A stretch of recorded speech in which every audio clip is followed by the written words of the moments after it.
నా తమ్ముడు చక్రపాణి నేను ఇంకా మర్చిపోలేదు.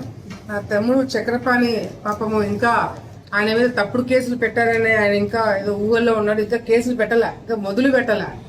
ఆయన చేసిన అరాచకాలు, వాళ్ళు చేసిన అన్యాయాలు, వాళ్ళు చేసిన ఘోరాలు, నేరాలు ఇంకా మేము బయటికి తీయకముందే ఆయన పాపం స్పందిస్తున్నాడంటే రేపు పొద్దున తీసిన తర్వాత ఆయన పరిస్థితి ఏంటనేది కూడా మాకు కూడా చూడాలని అనిపిస్తుంది.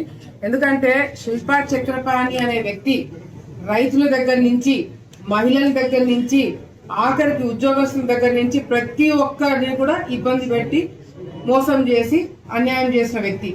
ఈరోజు తెలుగుదేశం పార్టీ అధికారంలోకి వచ్చిన తర్వాత చంద్రబాబు నాయుడు గారు తప్పుడు కేసులు పెట్టండి, లేదంటే వైసీపీ నాయకుల్ని టార్గెట్ చేయండి, ఒకవేళ ఆయన కానీ ఆలోచన ఉండి చిన్న కనుసైగ చేసినా కూడా ఇప్పటికే వైసీపీ నాయకులు ఈ రాష్ట్రం వదిలేసి వెళ్ళిపోయేవారు.